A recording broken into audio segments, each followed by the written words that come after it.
जो किडनी की नस है उसके दीवार पे चिपक जाते हैं और वहाँ से वो रेडियो फ्रीक्वेंसी के माध्यम से किडनी की नस के आजू बाजू जो नर्व्स होती है जिसका कनेक्शन ब्रेन के साथ होता है उसको डैमेज करके उसको बंद कर देती है, ताकि किडनी और ब्रेन का कनेक्शन बंद हो जाए। जो नर्व्स ब्लड प्रेशर के लिए कारणभूत होती है वो नर्व्स को वो बंद कर देता है वहाँ पे जाके, और प्रोसीजर के बाद वो पूरा कैथेटर वगैरह हम लोग बाहर निकाल लेते हैं। तो it is a very safe procedure.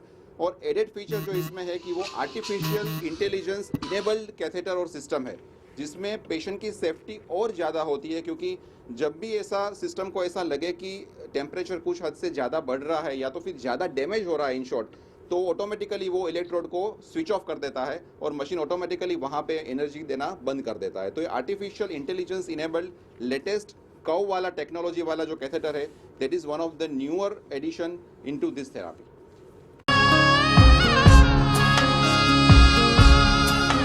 मैं डॉक्टर केयूर परीख हूँ, सीनियर कार्डियोलॉजिस्ट। डीनर्वेशन बोलते हैं वो प्रोसीजर की संशोधन रिसर्च આજથી 15 વર્ષ પહેલાં દુનિયામાં થયેલી, જેમાં સૌ પ્રથમ इंडियाમાં बहुत जूनी टेक्नोलॉजी, बहुत पुरानी टेक्नोलॉजी से हमने ये एक पेशेंट किया था, 4 पेशेंट किए थे जो हाईएस्ट इन इंडिया थे। उसके बाद टेक्नोलॉजी में बहुत बड़ा जंप आया और आर्टिफिशियल इंटेलिजेंस एनेबल्ड ये टेक्नोलॉजी बढ़ गई।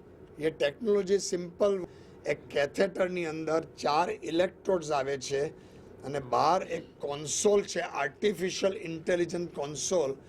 એ ચારે ઇલેક્ટ્રોડને कंट्रोल करके सारी नली में, रीनल आर्टरी की नली में रेडियो फ्रीक्वेंसी से एब्लेशन करती है, हीट करके वो वहाँ नर्व फाइबर्स होते हैं, इसको बंद कर देते हैं। तो ये टेक्नोलॉजी गुजरात में प्रथम बार हमने यूज़ करी है।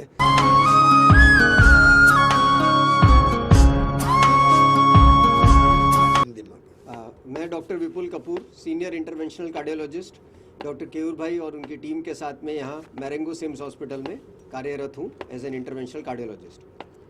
तो આપણે આ જોવાનું છે કે આ કયા પેશન્ટોમાં આ ટેકનોલોજી યુઝ થાય। તો રિનલ ડિનર્વેશન થેરપી RDN જેને કહેવાય, એ એવા દર્દીઓ માટે છે જેમને ઘણા લાંબા સમયથી બીપીની તકલીફ છે और वो लोग कई सारी दवाइयों के बावजूद, लेने के बावजूद, मिनिमम 3 से 4 दवाई लेने के बावजूद उनका जो ब्लड प्रेशर है वो कंट्रोल में नहीं आता है। यानी कि उनका जो लेवल है 140, 90, 150, 200, 220 बटा 110, 100 ऐसा बीपी रहता है। उससे उन्हें तकलीफ हो भी सकती है, नहीं भी हो सकती।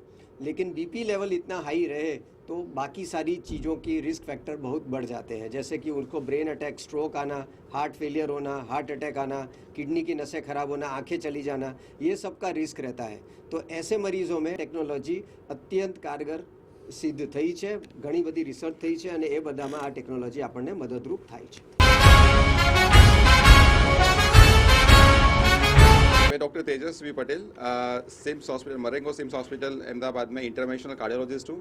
सो जैसे कि हम बात कर रहे हैं रिनल डिनर्वेशन थेरापी के बारे में, तो उसमें से हम लोग प्रोसीजर के बारे में अगर मैं बताऊँ तो एक छोटा सा ट्यूब डालते हैं पैर की नस के माध्यम से, जैसे हम एंजियोग्राफी करते हैं सेम उसी तरीके से एक छोटी सी ट्यूब के माध्यम से हम स्पेशल कैथेटर डालते हैं जो करीबन 2 मिलीमीटर या 2.25 मिलीमीटर की साइज़ का होता है। और इतना छोटा सा कैथेटर हम पैर की नस में नस से अंदर लगा के फिर किडनी जो होती है, किडनी की नस में लेके जाते हैं।